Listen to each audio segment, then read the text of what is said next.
Okay, I think that looks like quite a few people have joined us now, so I'm just going to introduce myself. So hello everybody, and thank you very much for coming along this evening. My name's Jill Hatcher and I'm the Engagement Manager at the Scottish Wildlife Trust, and this event tonight is hosted by our Lothians Local Group. So I am just going to do a little bit of housekeeping before we hand over to them to take over for the rest of the evening, and of course Peter Cairns, who you're here to hear from.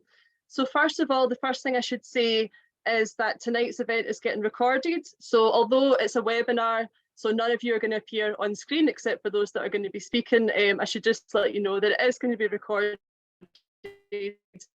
and the recording should be available on our YouTube channel very shortly, hopefully sometime next week.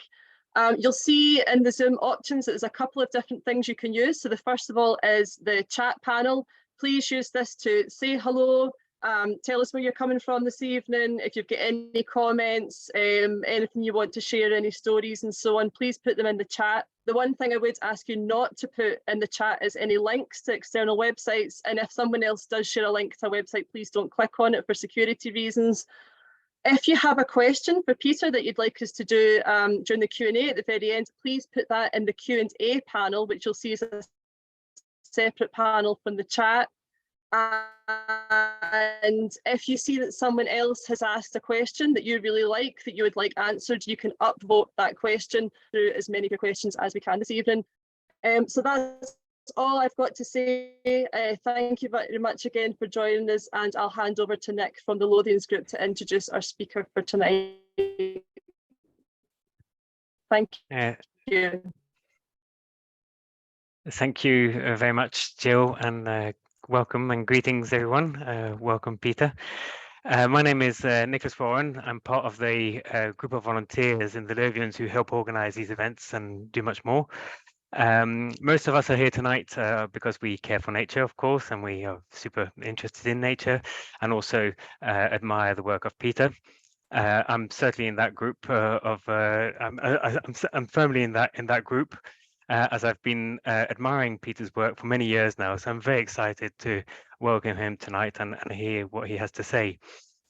But before we get going, and given I have your attention, I'd like to make one plea, please. Is most local groups, most local wildlife groups around Scotland are looking for volunteers. These events do not happen by themselves; they require people to organise them. If you live in the Lothians and ever interested in volunteering to support nature, the aims of the Trust and organise activities such as summer walks and winter talks, can collection, reserve work, etc., then please do get in touch. The email address was on the slide that we'll put up at the end again. If you do not live in the Lothians, I know that other groups in the rest of Scotland would love to hear from you too, and you can find details on how to contact them on the Scottish Wildlife Trust website. And of course, if volunteering is not your thing, please consider supporting the Trust financially. That would really help. They do some really great work. So thank you. But let's move on to tonight's talk. Peter Cairns has spent over 2 decades as a photographer, videographer, nature tourism operator, and environmental communicator.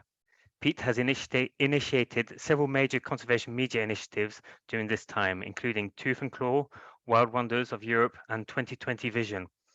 A long-time advocate for rewilding, Pete is a serving member of Trees for Life, and for the last 2 years has served as Executive Director for the rewilding charity Scotland, The Big Picture.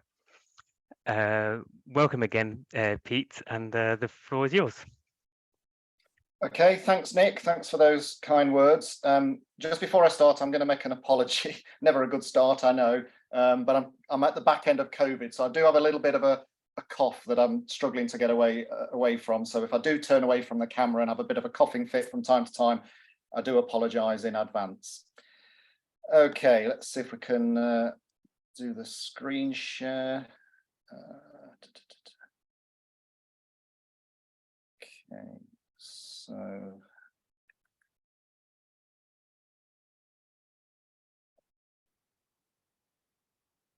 okay, does that look as though the way it should look? Can't see anybody, so I'm going to assume that is the case. It does. Okay, we see a slide called Scotland: The Big Picture. Mm-hmm. That's good. That's good. Okay, so thanks very much indeed for inviting me along this evening. As Nick says, I'm Peter Cairns. I'm Executive Director of Scotland, the Big Picture. We're a charity that works to drive the recovery of nature across Scotland through rewilding in response to the growing climate and biodiversity crises. I can't see you this evening, of course, but I'm sure that you're all very, very nice people. So I hope you're not going to take this opening statement personally. But if I'm honest, I'd really rather not be here. I'd really rather my job didn't exist. I'd really rather that Scotland, the Big Picture, didn't exist. But the reason it does exist is this number. Now, around 10 years ago, 218 countries worldwide were measured for their biodiversity intactness, the completeness of their nature, if you like. 218 countries measured, and this is where the UK ranked. We're one of the wealthiest, best educated countries in the world, and yet somehow we've become one of the most nature depleted countries in the world. So the reason that Scotland, the Big Picture, does exist, the reason that rewilding is even a word, is the degree to which dewilding has ravaged this country. Now, this message of nature depletion, it comes as a shock to most people in a modern progressive country like Scotland. And this is why. This is a recognisable landscape, of course. This is the Cairns on the Isle of Skye. I'm sure many of you recognise the view. This, in many ways, is the idealised Scotland, the cliched Scotland, the Scotland that is presented to the world on the front of all of those glossy tourist brochures. And I've stood many a time at the Cairns and listened to people around me marvel at the view. And it is one hell of a view. For most people, this iconic landmark symbolises what Scotland looks like, what they think Scotland should look like.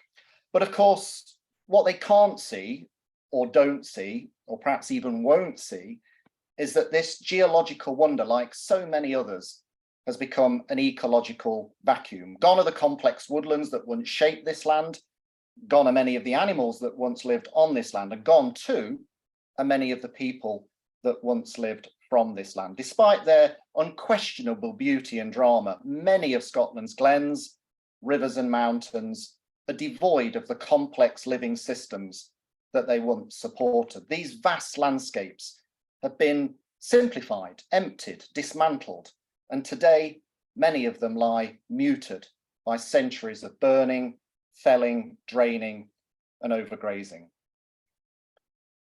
As a society, we suffer from a condition called ecological blindness. We don't see the degraded landscapes and the animals we've lost because we're not conditioned to look. We perceive a landscape of natural beauty because we're told that's what it is. And that notion is kept alive by a sort of generational amnesia, if you like, whereby each new generation accepts as normal the landscapes they're born into, irrespective of how impoverished it might be. But the reality is that in relatively recent history, we've lost all our large carnivores, most of our large herbivores. Scotland holds on to just 3% of its native woodland. Many species that were once prolific now teeter on the edge, and our natural habitats are isolated and fragmented. We've arrived at a point where we celebrate, cherish, and even pay to actively conserve landscapes that serve the needs of just a few species and also just a few people. We believe that it doesn't have to be this way. We believe there's a solution, and it's called rewilding. So what is rewilding? This won't be an unfamiliar question, I'm sure, to many of you watching this evening. And if you ask 100 people, you'll get 100 different answers. Everyone seems to have an opinion on rewilding and the change that they perceive that it might bring about. And of course, again, comes as no surprise, in their quest for sensationalism and conflict, the popular media would have us believe that it's all about bringing back wolves and driving farmers off the land. So it is fair to say that definitions do vary. For us at Scotland Big Picture, this is rewilding, an evolving process of nature recovery that leads to restored ecosystem health, function, and completeness. What that really means is that we would like to see hundreds of thousands of Scottish acres that presently look something like this, transformed into acres that look more like this. More trees, more flowers, more insects, more fish, more birds and mammals, and ultimately more people living healthy, fulfilling lives as part of vibrant communities. Rewilding is an opportunity to return abundance and diversity of life to our degraded ecosystems so that they work in all their colourful complexity. It's an opportunity to stitch back together a tapestry of life where natural processes drive vibrant living systems, processes like predator-prey dynamics, like carcass scavenging, like birth, death, decay, and regeneration. These are the processes that drive every healthy living system on Earth. Rewilding is about encouraging rivers shaded by corridors of alder and willow to run as they want to, as they need to, allowing natural debris like fallen trees to accumulate in river channels, enriching the water for insects and bird life, creating pools for rivers full of salmon and trout. Rewilding is about connectivity across the landscape, encouraging native woodland to expand and regulate our climate, allowing animals the freedom to roam, creating wildlife highways for red squirrels to move from tree to tree. And actually, rewilding is understanding that a forest is much more than just a sea of trees. It's a complex community of soil microbes, lichens, mosses, tiny trees, tall trees, dead and dying trees, all coming together in a constantly evolving system. Rewilding is about re-wetting, restoring Scotland's peatlands that across huge areas have been drained and burned, giving them a chance to purify our water, to store carbon, as well as provide sanctuary for some of our most precious wildlife. At its most basic level, rewilding is anything that counteracts more de-wilding, anything that enriches and joins up habitats rather than further fragment and degrade them, anything that leads to more life or more nature rather than less nature. And ultimately, rewilding is about standing back and letting natural processes dictate, letting natural processes shape our landscape, letting nature have its own way, plot its own course, do its own thing. Ultimately, rewilding is about letting go. And this is where it starts to get a little bit uncomfortable for some people. People generally are often threatened by the prospect of change, especially if they feel that change is being done to them rather than perhaps with them or for them. And people generally are also threatened by the sense that control over their land is somehow being wrestled away from them. And this is completely understandable if you think about it logically. For centuries, people have been exerting control over every square inch of this country and all the species within it. We've made it work for the benefit of just one species, and that's us, of course. So the concept of ceding control to any animal except ourselves, that's threatening to many people. These fears, they all stem from our belief systems, our values that are shaped by our parents, our upbringing, our education, our peer groups, our social background, and even our religious persuasions. These are all things that influence what we believe as individuals to be right and wrong, who we are and what we stand for. For many people, rewilding represents hope. It's a positive pathway to a future that is much richer in nature. But for others, it represents change, it represents a loss of control, and even a threat to their sense of identity. And I hope that I'm not stupid or arrogant enough not to recognize and respect those fears. But I have to ask those people two questions. If not rewilding, then what? And if not now, then when? So ultimately, rewilding asks us all to think differently, to reconsider our place in the natural order as just one species among many. It's as much a a change in mindset, a change in philosophy, as it is a physical change to the land and sea. This landscape, it might be familiar, it might be comfortable, it might even be a symbol of our control. But against the backdrop of climate breakdown and global nature loss, we need to see this landscape through a different lens. We need to be cured of our ecological blindness. So why is rewilding needed? Well, lots of reasons. That figure of 189 at the start would be a good starter. But more broadly, the truth is that the traditional approach to conservation has failed to arrest and reverse ecological decline. There's a renowned wildlife biologist in the States who sums it up, called Doug Chadwick, sums it up really well. He says, the essence of nature is wholeness, a wholeness woven from infinite complexity. Trying to save nature piece by piece doesn't make sense, even if we had all the time in the world. And of course, we don't. But it is fair to say that for the last 30, 40, 50 years, conservationists have been trying to save nature piece by piece.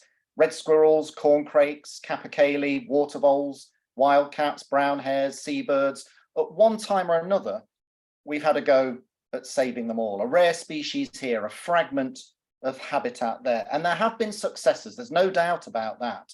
The recovery of pine martens, for example, in the last couple of decades shows what can be achieved simply by improving habitat, and in the case of pine martens, by stopping killing them. And yet, across Scotland, that wholeness that Doug Chadwick referred to, I believe, remains broken. We seem unable to acknowledge that we're bound up in an intricate web of life that ties us to the seas, the soils, the weather, the atmosphere, the flowers, the trees, and every other living creature on the planet.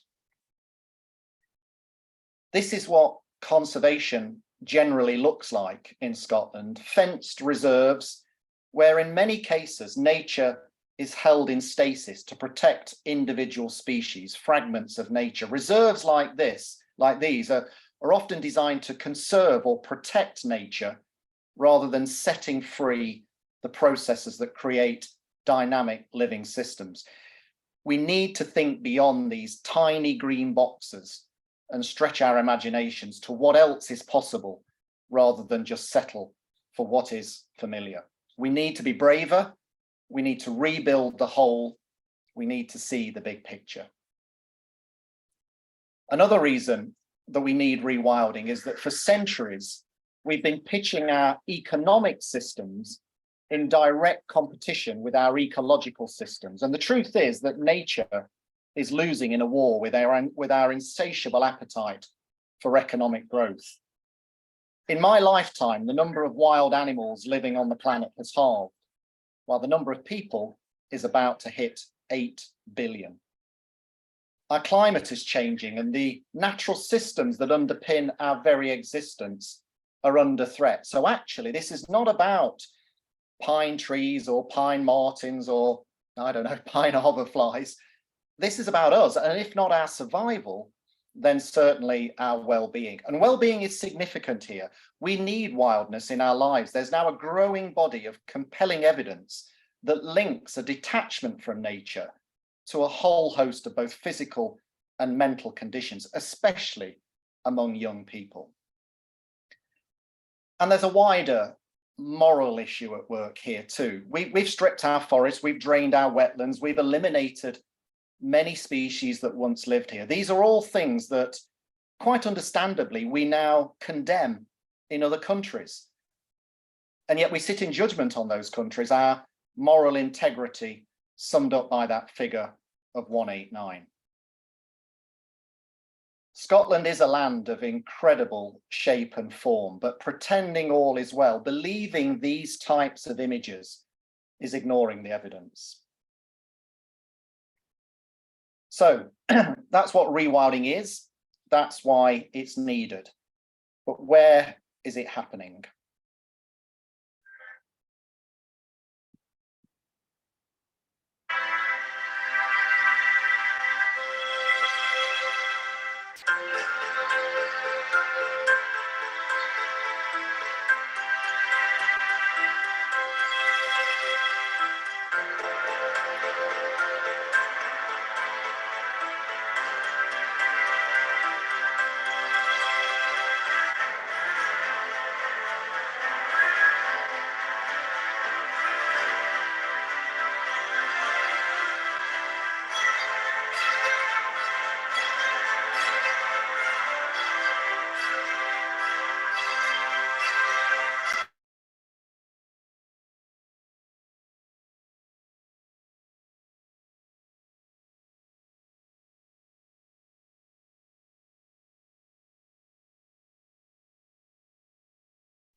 So this is Cairns Connect.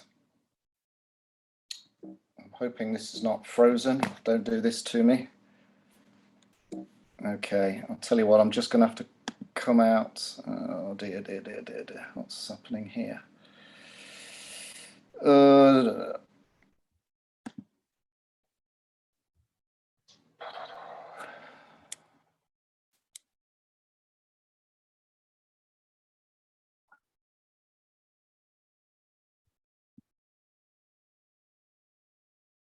Okay, are we back? Nick, can you hear me? Are we back on track?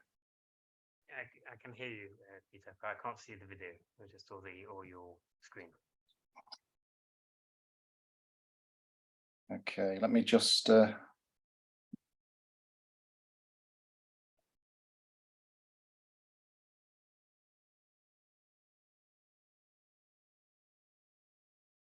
okay, we're back on track now.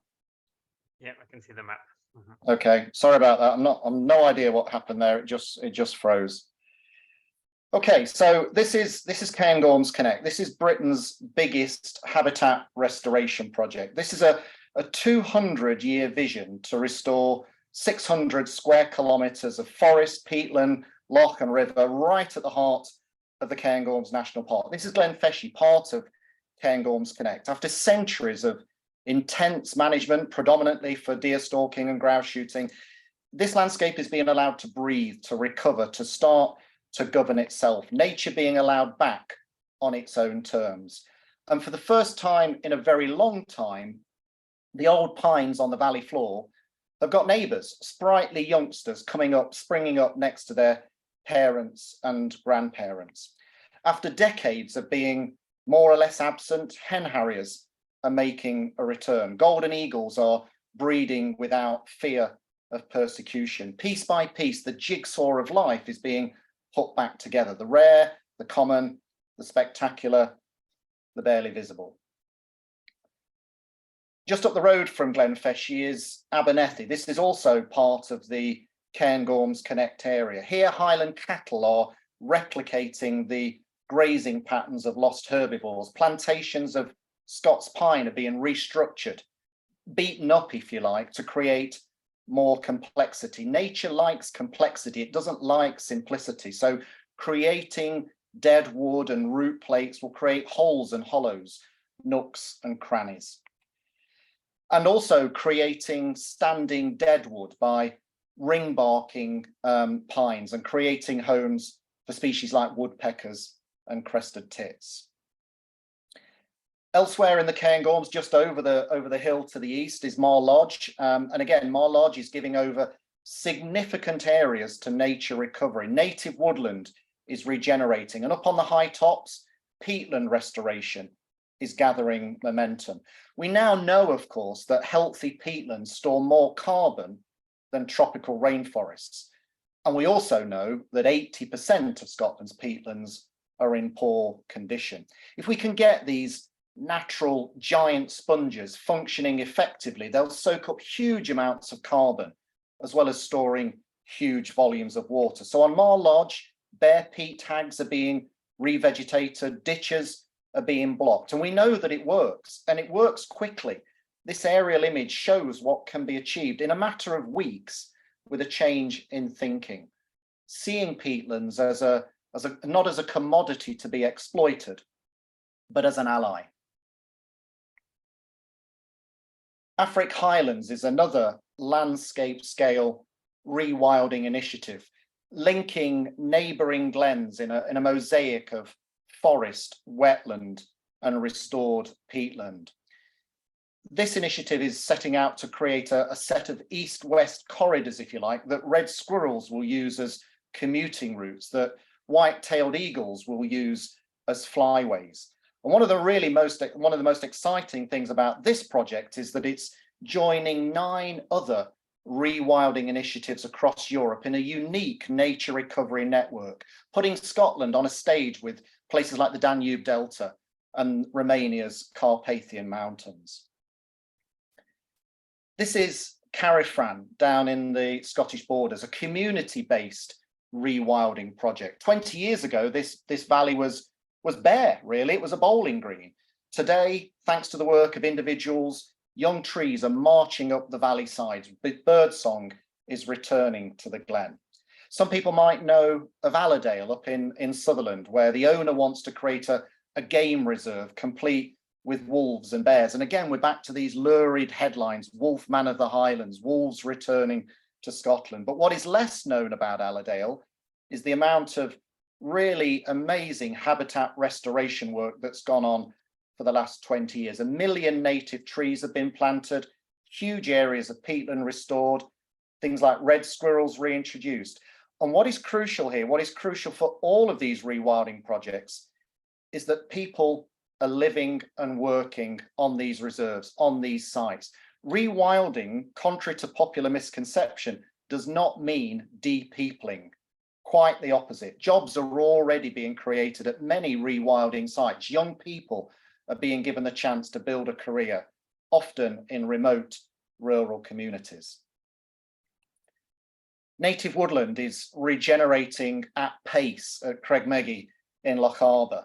The pine woods across Loch Maree and the wider Torridon area are expanding. And of course, SWT are involved in the wild landscapes of Coyac and Assynt in the northwest that are undergoing landscape rehabilitation. These are all amazing projects covering at a landscape scale, covering in many cases, visions that span decades.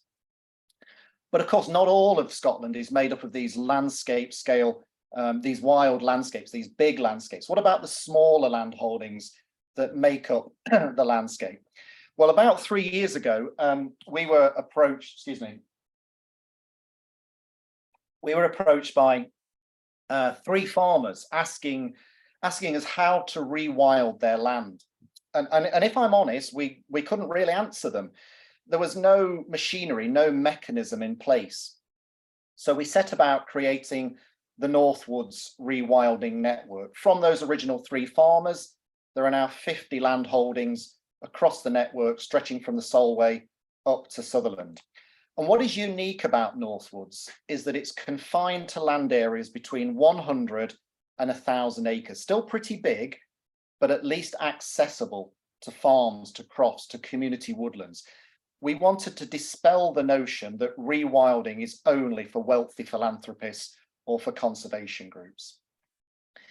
It is true to say that scale does make a difference. It's easier to return functionality across a bigger area. But what is also crucial is connectivity. And Northwoods acts as a chain of ecological stepping stones, if you like, where habitats are better connected and species can recover, expand, and disperse.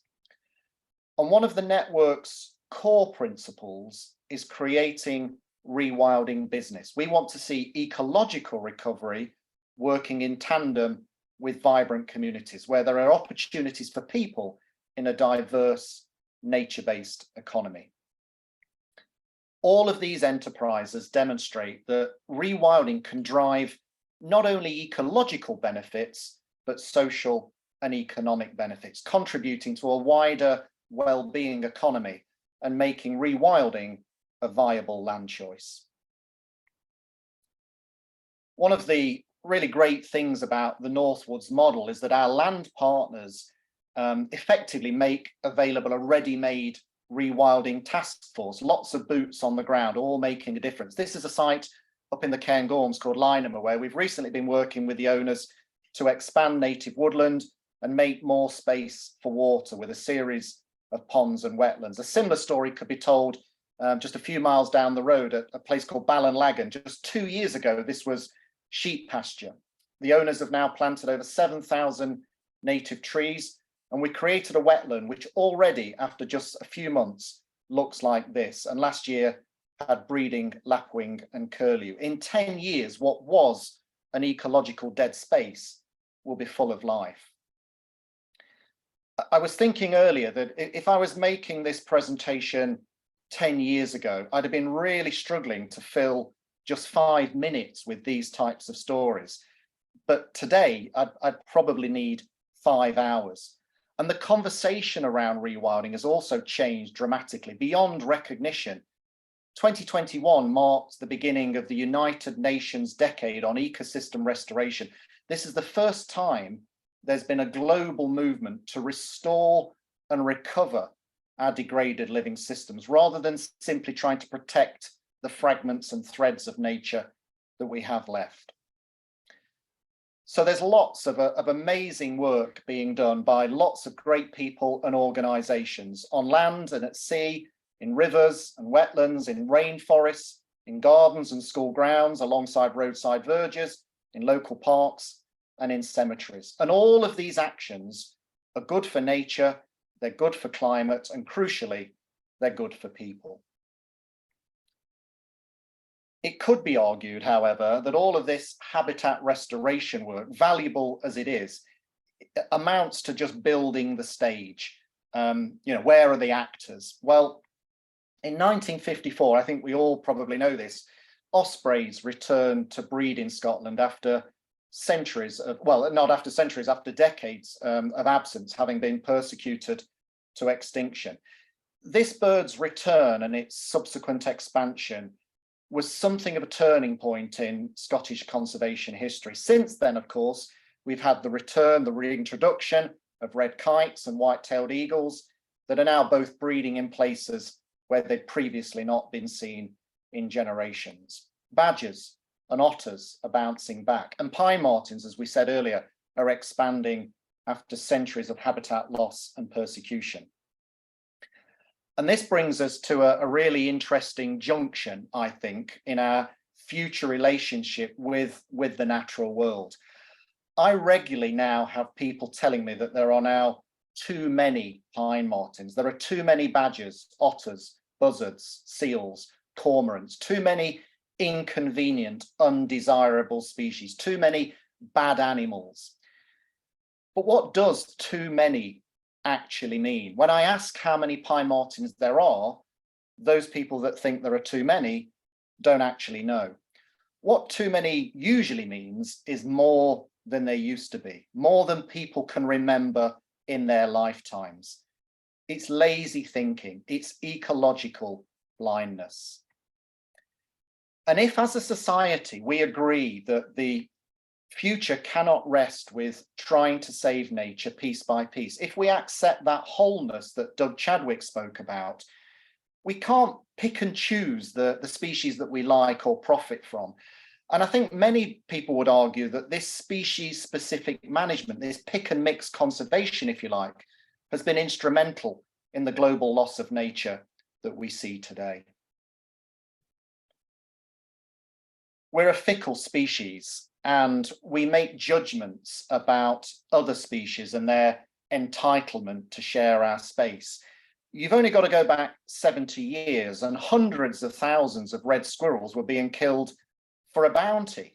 Now today that would be unthinkable. Today everyone loves red squirrels, but not everyone loves beavers. And this is the latest animal that finds itself in the dock, if you like. There's a list of 24 countries. Most of them are much more heavily populated and in many cases more heavily industrialized than Scotland. But those countries have all got on with the business of returning beavers to their landscape. Germany now has 40,000 beavers, France 20,000. And of course, beavers are now back in Scotland, but it took 20 years. And to some people, they're a bad animal. They represent an imposition. They represent a challenge to our custodianship of the land. And again, we're back to that fear of losing control. And I think we all know that beavers do change landscapes, sometimes very significantly, but they also create life.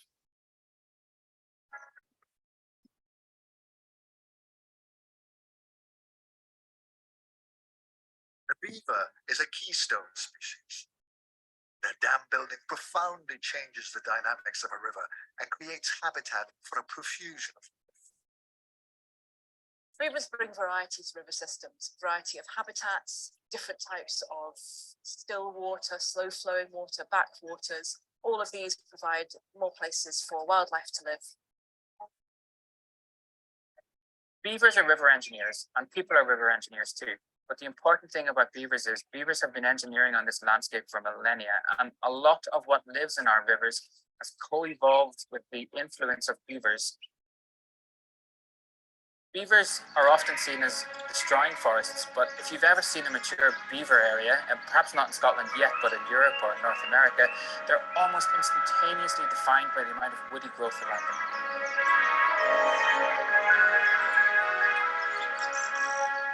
Beaver can do a whole lot for salmon. When I'm talking about salmon here, I'm talking about the juvenile fish.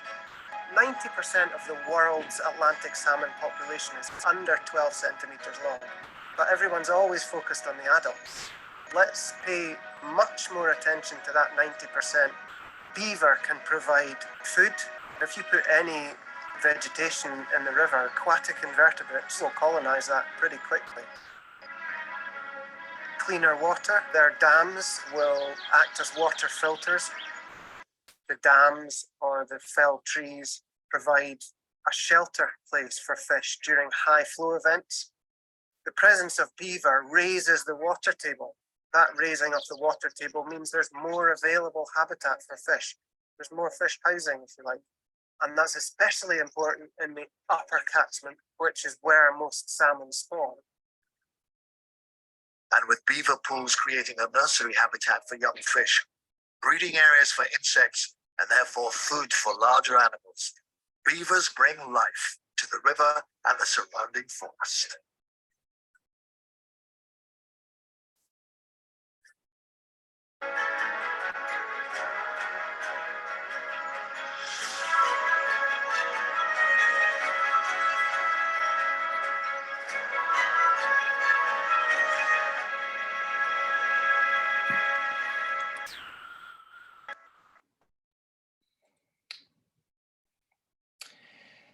The UK is now just one of a handful of European countries refusing to live with lynx.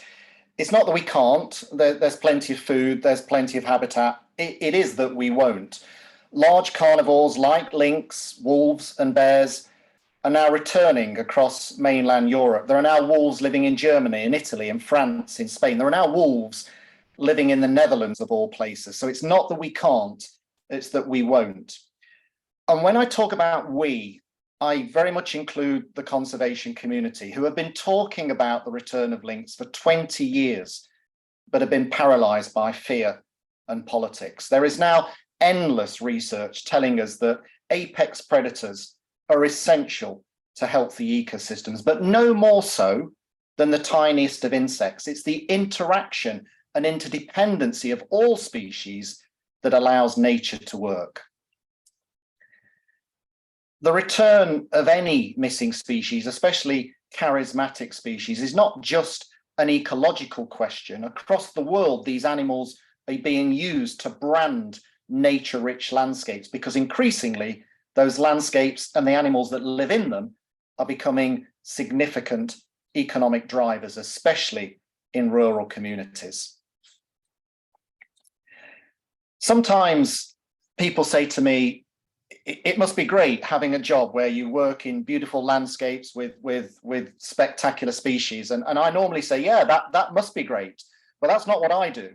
My job is predominantly with just one species, this one, because this is the species that holds the key to the rewilding door. Rewilding is 20% ecology and 80% psychology. So much of our work is about hearts and minds, disentangling people's complex perceptions, values, priorities, and motivations in life, because it's this that will dictate how far we can push the rewilding needle. I'm acutely aware of some of the sensitivities around rewilding and the perceptions of the change that it might bring about. And Scotland, the big picture, is sometimes question why we use the word.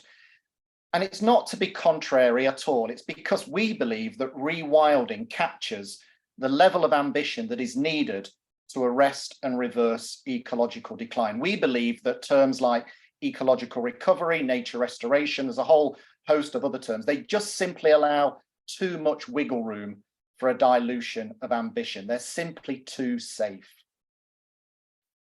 So as I said at the start, the popular media would have us believe that rewilding is all about bringing back wolves and driving farmers off the land. I hope that I've managed to convince you that rewilding is about so much more.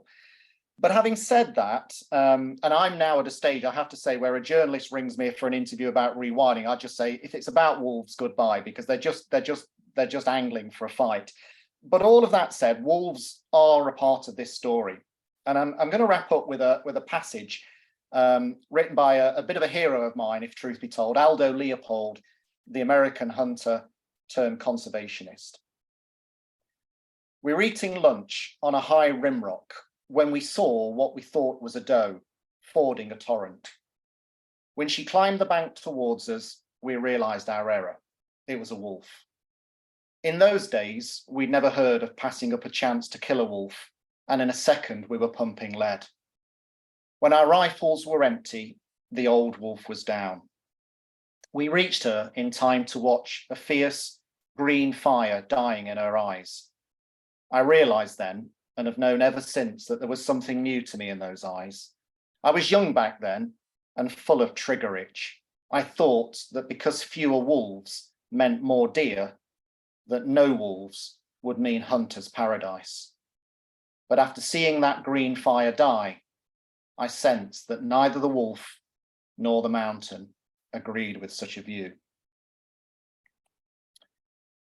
That experience caused Leopold to rethink his relationship with the wild world, to reconsider the importance of predators in the balance of nature. And that's what rewilding offers. It offers us the opportunity to rethink our relationship with the wild world, to think about our place within it and our reliance on it. I've never met anyone who would contest that Scotland is a spectacular country, but we can no longer bury our heads in the sand and assume all is well. We need rewilding. So thank you very much indeed for listening and for looking. If you'd like to know a bit more about our work, you can find us at scotlandbigpicture.com, and of course on all the usual social media channels. We'd be delighted to have you along on the journey. So I need to now stop sharing this screen somehow. Am I back? Is that?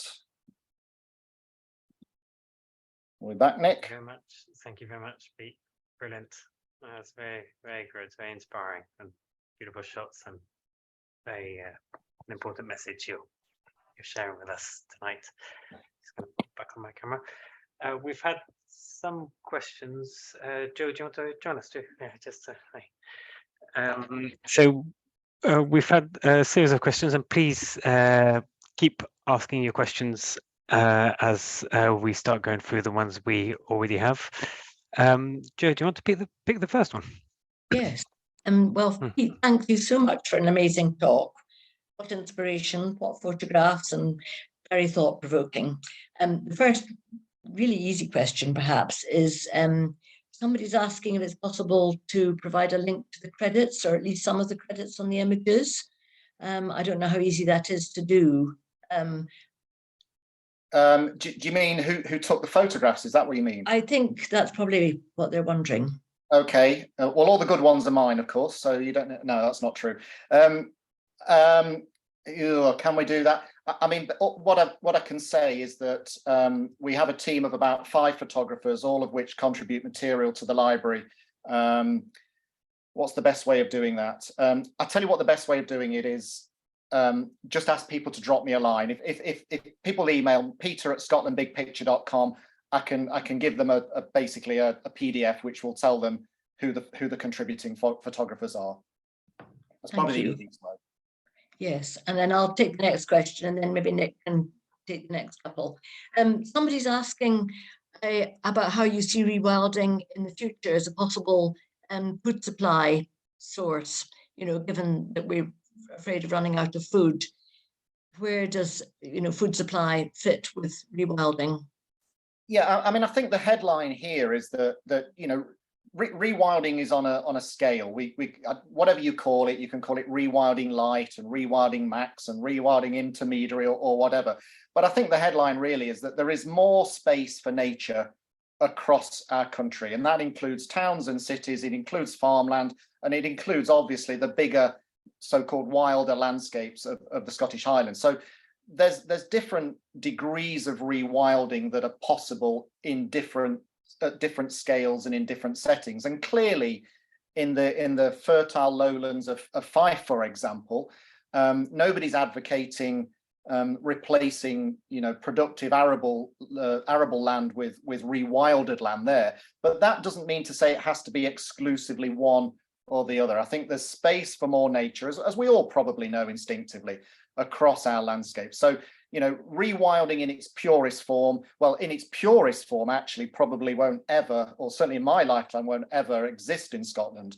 But that's not to say that there can't be more wildness across our landscapes, and certainly in our uplands where agricultural activity is marginal, there's lots of scope for more of what I was talking about earlier on. So it's not either rewilding or nothing. There are degrees of rewilding, and there are different scales and settings within which it takes place.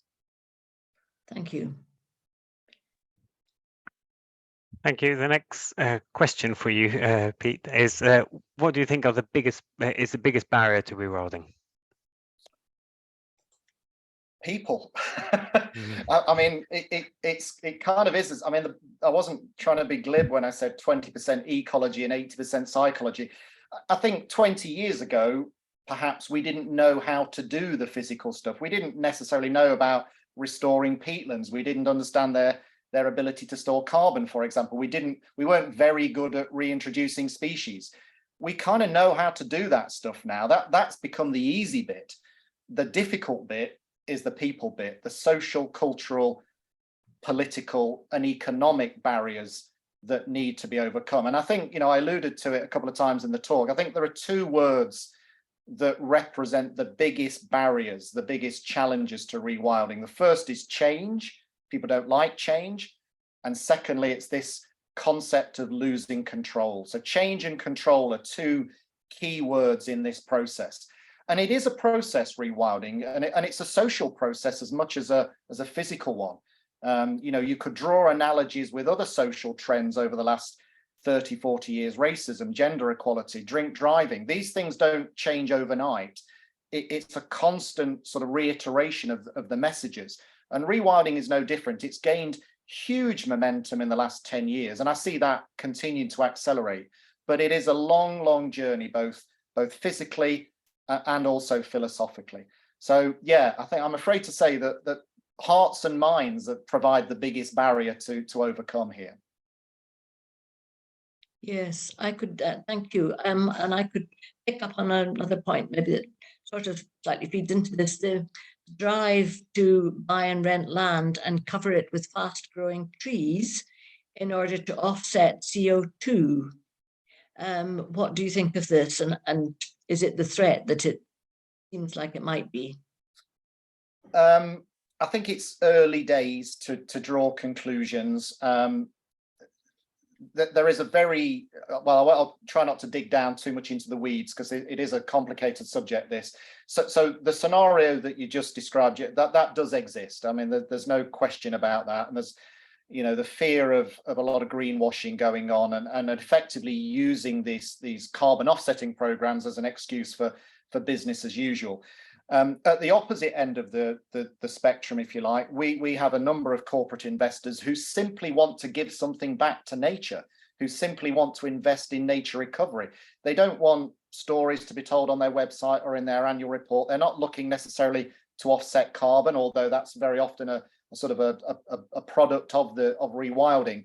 And then there's everything in between. So I think it's probably unfair to label all carbon investors as sort of red-toothed, capitalists sweeping across the country, swallowing up huge tranches of land. I think there is a danger of that, and there's policies that can be put in place to guard against it. But at the moment, I think it's too early to see where this whole market in natural capital, carbon being one of those elements, will go. It is an interesting arena. It's full of opportunity, but it does have some risk. You're absolutely right. Thank you. Yeah, thanks. A question from Carol. What can the average person do to support rewilding? I have a farm, nowhere near 100 acres, however, and I'm very keen to support wildlife nature. What can I do to rewild my land, as it were?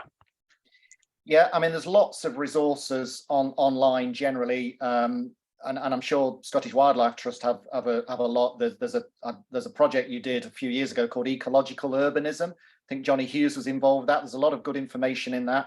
We have a thing on our website. We normally ask three things. Wild your own space. Now that space might be a window box, it might be a garden, it might be a farm. Make some noise, talk to people about rewilding, neighbours, friends, work colleagues. Most people don't know that Scotland is a nature depleted country. And the third thing is put your money to work. Now, of course, as Nick said at the beginning, you can donate to Scottish Wildlife Trust, Scotland Big Picture. I'm sure we'd be delighted if you do, but it's also about how you spend your money. You know, how you spend your money on food, on clothes, on travel experiences. All of these consumer choices have a big impact on what our landscape looks like. So I think there's a lot of things that people can do without necessarily physically engaging in rewilding directly. But yeah, if you go on our website, you'll find under Wild Your Space 10 easy steps that you can take to do exactly that. And that's a good starting point, but there's lots of other good advice online that is easily accessible. Thank you. Yes, I'm just scrolling. Yes, now one question is asking about the amount of money that's required for rewilding. A lot. Yeah, I mean, restoring whole landscapes takes a huge amount of money. It's not necessarily the case everywhere. There are places where effectively you can just sit back and do nothing and let nature do its own thing. But in many parts of Scotland, the landscape is so degraded, so depleted of the sort of catalysts that are needed to kickstart those natural processes, that intervention is needed. And tree planting would be an obvious one. You know, we would like a situation where there was enough native woodland to regenerate naturally. But across huge areas, there's just no seed source. There's just nothing to kickstart that process. So tree planting as one example, peatland restoration would be another example. This is expensive, capital hungry work. You know, and if I take Glenfeshie, just 3 miles from where I'm sitting now, you know, they've engineered, as it were, a huge amount of natural regeneration. But even there, they've had to plant 3 million trees up on the high hills. That's an expensive undertaking. So just going back to what you mentioned before, Joe, for me at least, and I know not everyone agrees with this, the traditional income to organisations like SWT, the traditional charitable funding was predominantly benevolent giving, so donations or public funding. That ain't even going to touch the sides. It absolutely isn't going to cut it. So we need to engage with the private sector. We need to harness the financial resources of the private sector. Does that mean jumping into bed with, you know, fossil fuel producers, for example? No, but it does mean engaging with the types of businesses that I spoke about earlier, who genuinely want to play their part in nature recovery and climate breakdown. So I think, you know, it's unpopular with some people, but we need to use the resources available within the private sector to fund some of this stuff, because otherwise we're just not going to be able to afford it. So we've got to be realistic. We've got to be pragmatic. But the answer to the question is billions. It's as simple as that. Mm-hmm. Thank you.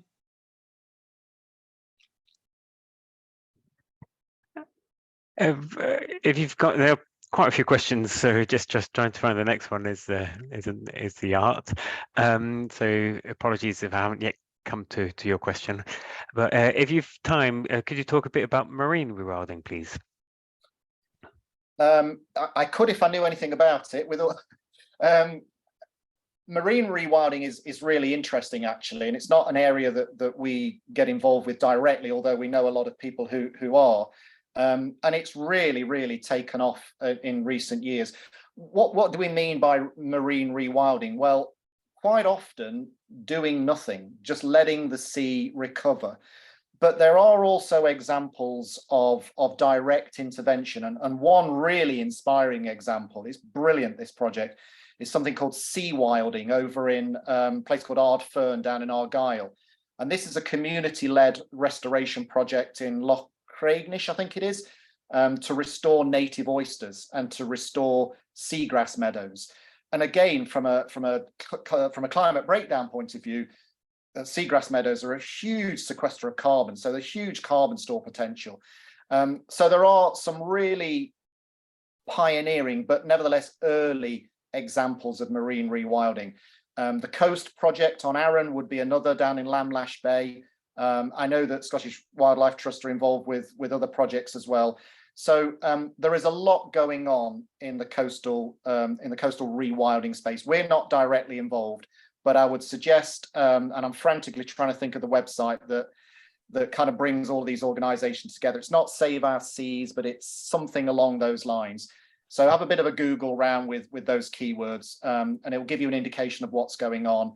But I would definitely recommend looking up Rewilding as an example, pioneering example of what could be rolled out across the whole of the Scottish coastline. Brilliant project. Thank you. Now, somebody on the chat is asking about the situation with wild boar, which so people have lots of opinions about wild boar. I think it's fair to say the genie is out the bottle, or the pig is out the pen, or whatever you want to call it. Wild boar are spreading, predominantly as a result of escapes from farms, or in some cases illegal releases for hunting. But they're now making their way up the Angus Glens. They're across most of Argyll, most of Loch Arbour. And the fact of the matter is that the Scottish government has no policy on wild boar. It's a bit like beavers before they were given protected status. They're classed at the moment as feral pigs. We're doing quite a lot of work actually around a management plan, or advocating for a management plan of boar. So without getting overly political, my opinion at the moment is that the Scottish government are just doing this and hoping that wild boar will go away. They're not going to go away, and there needs to be a plan as to what we're going to do with them. And I would argue that there is a role for wild boar in a not dissimilar vein to red deer. So they become an integral part of our native fauna, but that is not to say that they can't be managed or hunted. And again, as is the case with red deer, they provide a valuable source of meat. So there are challenges of living with boar. There are challenges of living with any large animal, but there are also huge advantages. And I think what we can't do is just ignore the fact that they're gradually spreading, because without any legal framework, without any policy framework as to what we do with them, that's how rumors start, and that's how people start shooting them randomly, and you get all of these sort of horror stories occurring in the press. So I think the Scottish government have to get to grips with the boar situation and come up with a management plan, as they had to do with beavers. And boar, in my opinion, are no different. Yeah, thank you. And this slightly follows on the question from Tom Gray, wondering if you've considered inviting members of the Scottish government into any of the rewilding projects. Yes, I know Tom, so it's a good question, Tom. Yes is the answer. I mean, Lorna Slater just a couple of weeks ago was up at Trees for Life at the Dundragon estate in Glenmoriston. We have a parliamentary reception next month for our Riverwoods documentary. We also have, I'm not sure how confidential this is, but I'm going to say it anyway.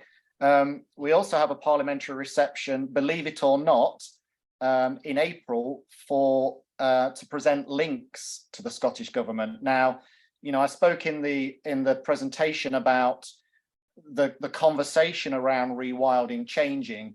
If you'd have said to me the two words links and Holyrood in the same sentence 2 years ago, I'd have fallen over backwards.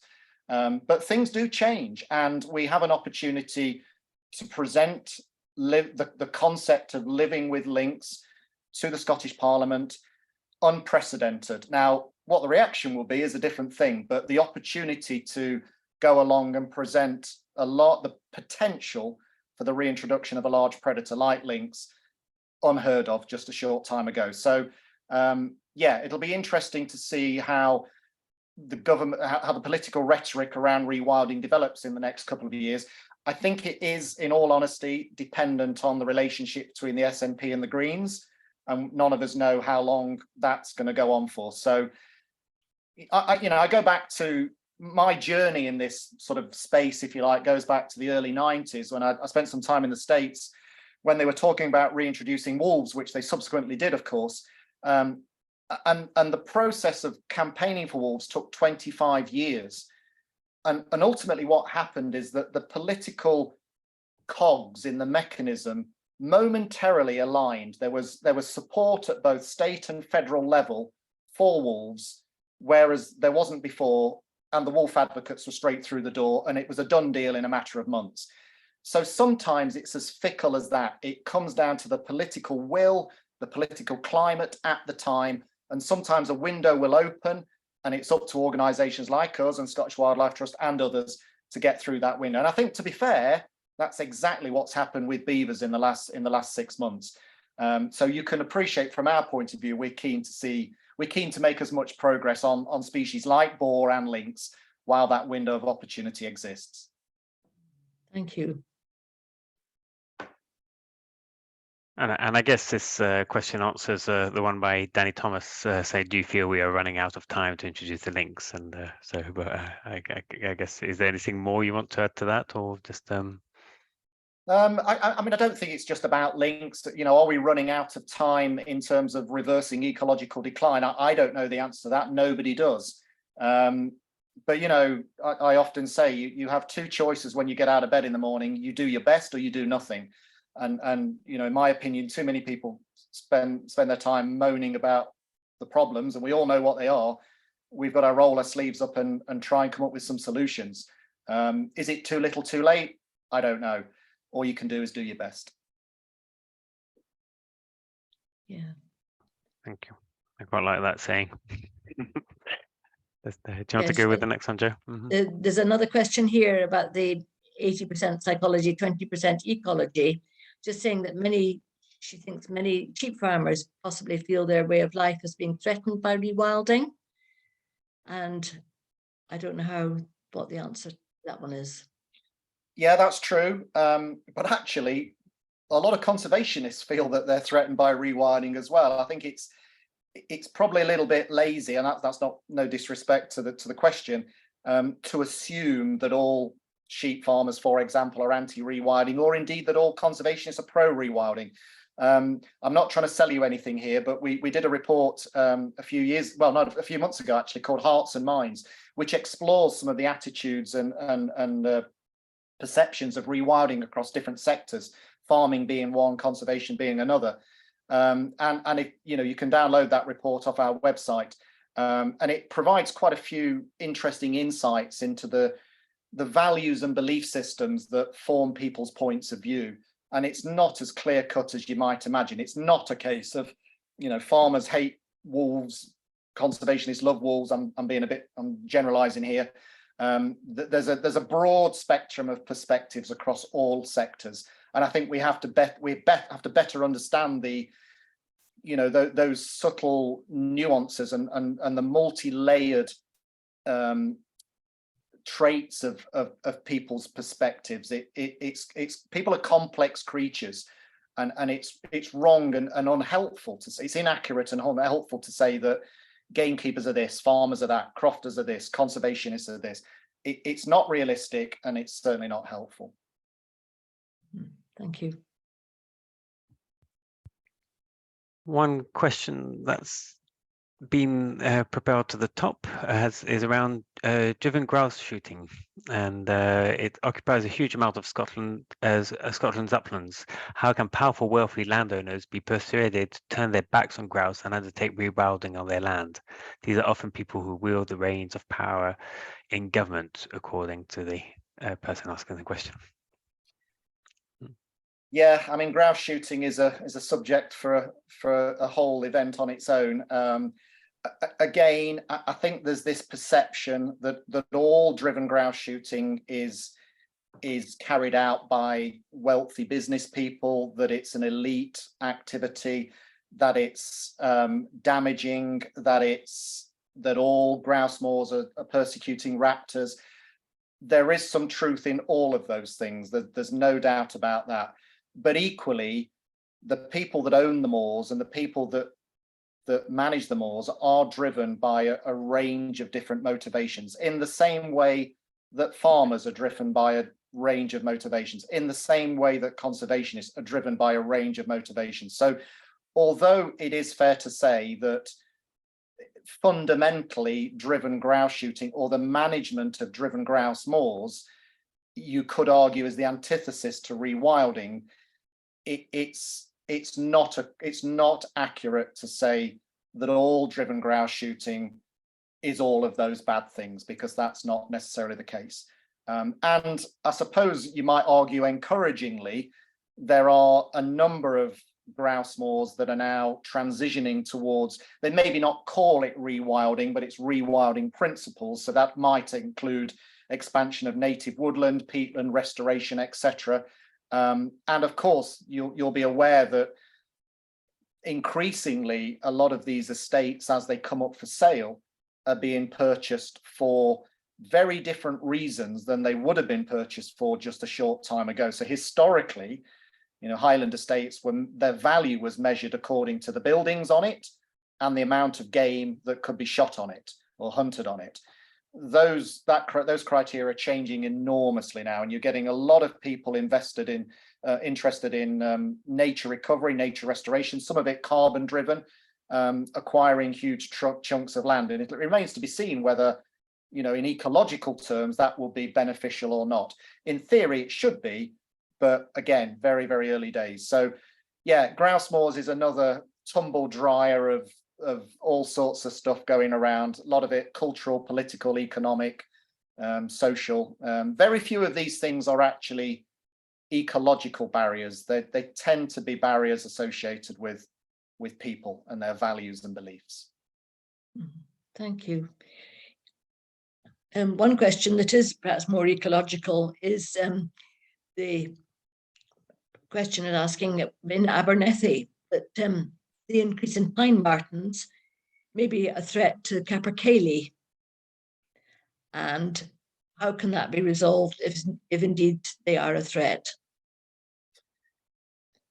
Yeah, there's some tricky questions here. I don't know that anybody can hand on heart say that pine martens are or are not a threat to capercaillie. There's a whole range of unknown and complex factors at play with the decline of capercaillie. Pine martens may well be one of the factors. Is removing them or controlling them the answer? Nobody knows the answer to that. Lots of people have opinions, but there is no definitive solution to the decline in capercaillie. I think that's fair to say. If you want to go on our website and have a bit of a rummage round, and in our there's a section called Rewilding Stories, and in there there's a very recent story, actually only went up a couple of weeks ago, called Capercaillie Conundrum, and that kind of encapsulates the challenges around capercaillie conservation. And the author Hugh Webster talks about pine martens, but he also talks about other things like disturbance and climate change. So I would respectfully suggest that the questioner has a look at that story, because I think it'll give them a broad perspective of the many factors at play with the decline in capercaillie. It's not an easy one to fix. No. And indeed, climate change, as you say, has got to be up there amongst one of the major players. And it may be that, climate change is just claiming maybe not its first victim, but arguably its most high-profile victim in the form of capercaillie. The whole debate is clouded by the fact that £10 million has already been spent on their conservation. So, before we start talking about ecological relationships between badgers and martens and capercaillie or whatever, there's a political backdrop and there's a cultural backdrop to the whole capercaillie situation. So I think, along with a few other species like deer, like beavers, maybe even like wolves. Capercaillie have got it all in there, crammed in there. Culture, social, economic, political, ecological, it's all in that melting pot. And it's really, really, really difficult to disentangle and come out with. You're never going to come out with a plan that is going to be agreeable to everybody. It's just not going to happen. But if you want to read that Capercaillie conundrum, it kind of sums up all of this stuff, and it's difficult stuff. Thank you. The next one could be, I think, quite an easy one to answer. Maybe, do you sell carbon credits for the rewilding projects, particularly the restoration of peat bogs? We don't, but others do. I think as Joe alluded to earlier, it's early days with the whole market around natural capital. I think it has huge potential, and Scotland, the big picture, is certainly keeping a close eye on the development of the market. But at the moment, we don't sell carbon credits. That's not to say it's a bad thing. We just choose not to. Trees for Life, for example, do, and you know, they do it profitably. So it is a potential source of income. It does potentially have community benefits as well. It is potentially a win-win and then win again situation. But there are risks, as Joe alluded to earlier on, and I think, you know, it is really, really early days. Yeah, thank you. And someone's asking if any consideration has been made to finding an island on a Scottish island where we could release some wolves. They would be contained, but I could imagine it might be, unless it was an island, an uninhabited island. Is that an option? Why do you say uninhabited, Joe? Well, I was just thinking we've got to get over the lynx hurdle first before we can possibly deal with wolves on the mainland. But well, you know, ecologically, so well, the answer to the question is there are islands that and you know, I've heard a lot of talk over the years about Rum being one such example, one such possible. But I think we're probably doing wolves a disservice by confining them to an island. There is no ecological reason why wolves could not live in Scotland tomorrow. There's plenty of food, there's plenty of habitat. This idea that Scotland is too small, that there's not enough space. As I said in the talk, wolves living in France, in Italy, in Germany, in the Netherlands, in Belgium, these are really heavily populated, industrialized countries. As long as people don't kill them, they'll get along fine. They're a super adaptable species. The problem is we're not willing to live with them. That's it. And you know, if it wasn't for the fact that 6,000 years ago, the land bridge between us and Europe was flooded and now looks like the English Channel, wolves would still be here. And if they weren't here, they'd find their way back. No question. And they would prosper. So, you know, this is a psychological, a philosophical barrier. It's not an ecological barrier. Wolves would get by tomorrow, no problem whatsoever. It's only people's perceptions and attitudes that's preventing it happening. Yeah, thank you. And they don't kill people, and they don't kidnap babies, just for the record. What do you think the impact of Scotland's land ownership structures have on your work? Yeah, it's another good question. I mean, for Scotland, the big picture and organisations that we work with, I think we absolutely buy into the principle of land reform and just transition and social justice. I think those principles that don't exist as widely as arguably they should at the moment, everybody buys into those. I suppose the reality is that let me give you two quick examples.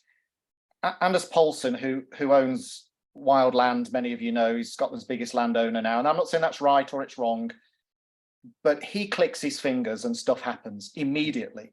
Glenfeshie would not look like Glenfeshie does today if it wasn't for Anders Poulsen's ability to act quickly and independently and autonomously, really. If you compare that with some of the community land buyouts, which tick a lot of boxes around, you know, democracy, accessibility, social justice, just transition, etc., they tend to be represented by multi-stakeholder agents. In other words, people from a wide variety of backgrounds with a wide variety of agendas. And it makes decision-making really, really difficult. And I've seen so many examples where inertia sets in. So I think the principle of more community land ownership, nobody would argue with that, or certainly we wouldn't. But in reality, there is a price to pay for that. So what do you want? And I would argue that the sweet spot is a situation whereby you harness the resources, financial and others, from the likes of Paulson. You channel that into nature recovery, but what comes out the other end is community benefit. Now, that might be financial benefit, it might be benefit in the terms of hunting concessions or access or recreation or crofts becoming available or whatever. But if we can get that conveyor belt going, whereby you harness not only the money, but also the leadership skills, the business skills of somebody like Paulson, and there are others like Paulson, that goes into ecological restoration or rewilding, and what benefits, apart from the wildlife and the climate, are people at the other end. If we can get that conveyor belt going, then that to me is a win-win and then win again. There are a few examples where that's happened, but we need to ramp that mechanism up. And again, early days. Mm-hmm. I guess Langham Initiative is one example. Yeah. Langham, I think, is a really interesting test bed, and you know, without putting pressure on the guys at Langham, I think they hold quite a heavy responsibility because they are being watched as to what a community-led, they won't call it rewilding, but you know, rewilding initiative might look like in terms of local benefits, economic viability, ecological uplift, all of these things. I think Langham is kind of under the spotlight a little bit. So sorry guys if there's any from Langham watching, but I think they probably know that they've done a brilliant job, and everybody that was involved, I think it's a fantastic initiative. But you know, the work's not ended. Now they've got the title deeds, the work's just beginning. So it'll be interesting to see how that develops in the next few years. Yes, it will indeed. Somebody's asking about rewilding voluntary groups in the Strathclyde area. Would that be from your map that you showed of? Or... volunteer groups, or I know a group and I can't think of its name. Oh no, sorry, you're gonna have to Google it. I don't know that there's necessarily any sort of specific rewilding opportunities, but there is a sort of as part of the Central Scotland Green Network, there's something going on around Glasgow about sort of parks and verge rehabilitation, that sort of thing, pollinator highways. Yeah, sorry to be vague. I don't know the name, but there are opportunities if you go searching. Thank you. I think let's ask one more question each, Joe, and then we'll bring this fascinating session to a close. Is that okay with you? Just so I'll go for the one at the top of the that's been upvoted the most so far, and it's again linked to land ownership, I guess, but here it goes. Why are the royal estates on Deeside so poor in their rewilding processes, and why no engagement with Cairngorm Connect? ? I would love to know the answer to that. I would dearly love to know the answer to that. I'm trying to stay calm because you've kind of just lit my blue touch paper, and I'm probably going to go off on one, and I'm not going to. But yeah, the simple answer is I don't know. We have had several bouts of engagement with Balmoral, specifically with Balmoral. There just seems to be a bit of a brick wall between how the monarchy advocates for environmentalism across the rest of the world and what they do in their own backyard. Mm-hmm. And I think we'd probably better just leave it at that. I don't know the answer, and I wish I did. It's a very strange one, isn't it? Because as you say, well, like Prince William, who's, yeah. Anyway, final question from Kylie. What is your end vision, and how is the progress towards rewilding being monitored? So our vision is a vast area of rewilded land and water across Scotland where wildlife flourishes and people thrive. That's our corporate vision. You know, so if we can go some way along the journey to realizing that vision in my lifetime, then I'll be happy. And I think, you know, we look upon rewilding as a sort of scale.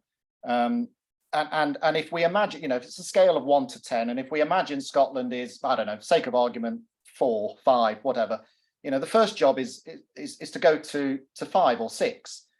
We can't go from 5 to 10 overnight, even if we wanted to. So it is a progression, it is a journey, it is a process, and we're on that journey. It's as simple as that. Is rewilding being monitored? Absolutely, not necessarily at a national scale, but certainly projects like Cairns Connect, like Northwoods, like Afric Highlands, there are monitoring systems in place to gauge and record ecological uplift, but not only ecological uplift, also social uplift in terms of numbers of jobs, numbers of nature-based businesses that are created, etc., etc. So this is not, and carbon obviously being another one of those metrics. So this is not all about nature. I think the great thing about rewilding is it does offer huge benefits to nature, but also to climate, and also crucially to people. So the answer to the question is yes, it is being monitored. The end point will be probably way beyond, certainly my lifetime, probably all our lifetimes. And I think also what we probably mustn't get preoccupied with is what rewilding looks like at that end point, because then we start to get into this mindset of being prescriptive. We pre-envisage something that we're traveling towards. And one of the philosophical changes in mindset with rewilding is letting nature make that decision. You know, somebody says to me, what does rewilding look like in 50 years? I could have a good guess, but the reality is I don't know. And I don't want to prescribe what I think it should look like, because we need to give natural processes the chance to make shape and govern the landscape. And again, that's one of those switches in our brain that needs to be switched, because I think at the moment we have preconceived ideas as to what Scotland or England or whatever should look like. And I think that one of the real key principles of rewilding is opening our minds to where nature might take that vision. And that's quite scary for a lot of people. But unless we do that, we're going to continue with this species specific control mentality that arguably has contributed to the situation we're in today. So as I say, that's going back to the 20% ecology, 80% psychology. We've got to turn our minds into something different to what we're used to them being in, and that's a challenge. So yeah, it's a process, it's a journey, and we're on it. If you don't, I totally get that point, and if you don't mind me challenging it a little bit, because one of the things that struck me, like, you know, just okay, I get rewilding, let's nature take its course.